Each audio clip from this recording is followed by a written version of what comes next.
Halo semuanya, PTTH Ranah Kaisar episode 660 sudah rilis nih. Tanpa banyak pembukaan, yuk langsung saja kita lanjutkan kisah serunya.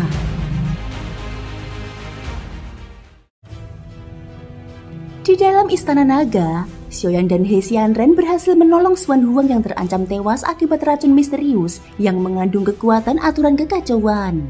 Setelah racun dinetralisir, Xuan Huang berterima kasih dan bersumpah akan membalas kebaikan mereka. Dari pembicaraan mereka, terungkap bahwa racun tersebut kemungkinan besar berasal dari Sang Misi, sosok misterius dari alam dewa kekacauan yang tampaknya tengah memicu kekacauan besar di dunia Sanhai melalui bunga hitam.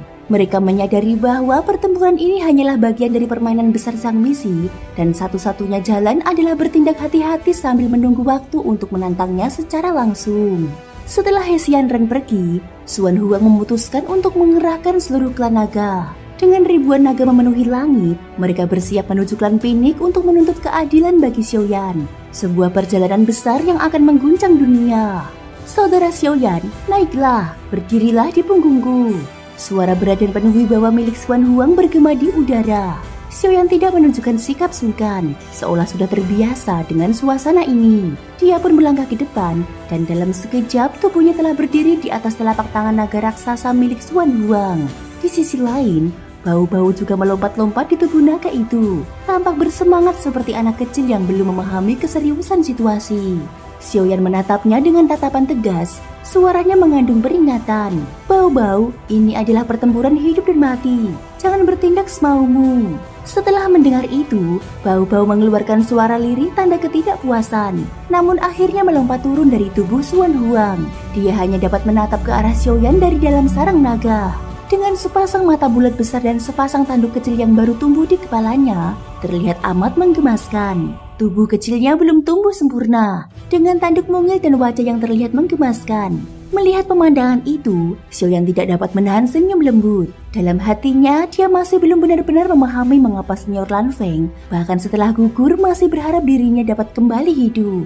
Lan Feng memang berbeda. Meskipun memiliki sifat keilahian, dia tidak kehilangan emosi dan perasaan manusianya. Hubungan antara mereka sudah melampaui batas persahabatan, lebih dalam dari ikatan darah seorang keluarga. Xiaoyan sangat memahaminya, sebab di sisinya pun ada Long Yan, entitas yang dulu merupakan manifestasi dari petir 9 langit di benua Dogi, namun kini telah menjadi bagian penting dalam hidupnya. Xuan Huang telah mengetahui identitas Long Yan. Dengan bantuan Xiaoyan, dia berhasil menyingkirkan racun hukum dari altar jiwa dunia. Ia kemudian menatap Xiaoyan dan berbicara dengan nada hormat. Saudara Xiaoyan, terima kasih atas bantuanmu. Kini racun itu telah benar-benar hilang. Mengenai saudara Zhu Jiuyin, apakah ia bisa tetap tinggal di sini? Aku bersumpah atas hidupku, selama aku, Xuan Huang, masih hidup tidak akan membiarkan sesuatu pun mencelakainya. Setelah mengetahui identitas Long Yan, Xuan Huang tentu berharap agar keberadaan Zhu Jiuyin dapat tetap tinggal di dunia Sanhai. Dia ingin menjadikannya penguasa baru dunia ini. Namun, Xiaoyan hanya terdiam. Ia memang memiliki niat untuk membawa Long Yan ke tempat ini demi sebuah peluang.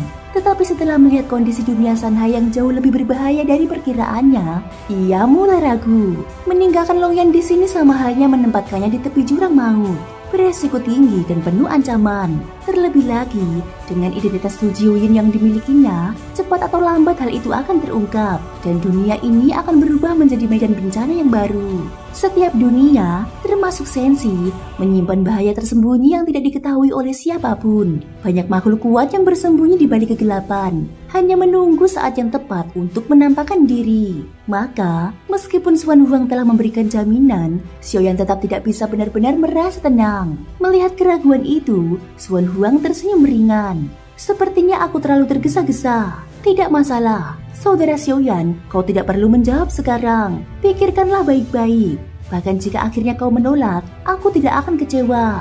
Sebagai Raja Naga, Xuan Huang bukanlah sosok bodoh. Dia tahu kapan harus menekan dan kapan harus memberi ruang. Dengan ucapannya itu, dia memberikan jalan keluar yang elegan bagi keduanya. Xiaoyan menarik nafas panjang dan berkata, dunia Sanhai ini terlalu berbahaya. Anak ini masih terlalu lemah. Jika dia benar-benar menjadi raja baru, maka jalannya akan dipenuhi penderitaan. Xiaoyan menyadari bahwa niat awalnya membawa Longyan ke sini bukan hanya untuk mencari peluang, tetapi juga untuk mengujinya.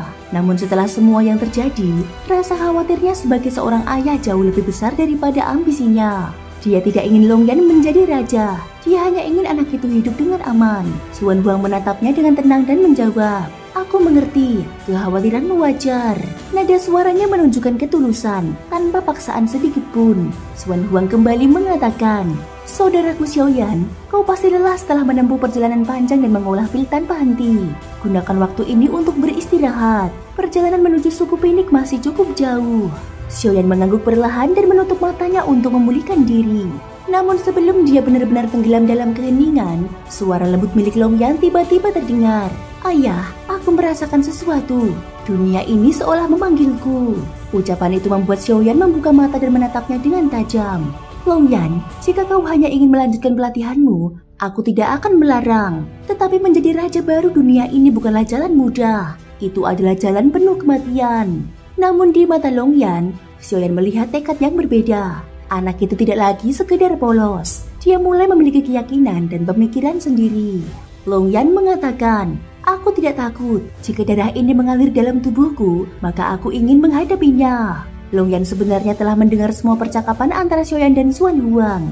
Dahulu, dia mungkin hanya akan diam dan menuruti ayahnya sepenuhnya.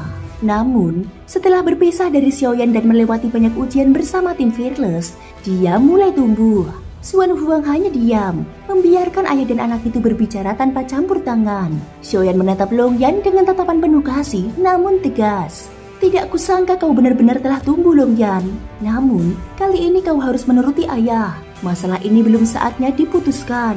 Long Yi menatapnya lama, lalu mengangguk dengan sungguh-sungguh. Dia memahami maksud Xiaoyan. Sementara itu, Xuan Huang dalam hatinya mulai menilai hubungan keduanya. Dia tidak menyangka hubungan mereka begitu dalam, bagaikan ayah dan anak sejati.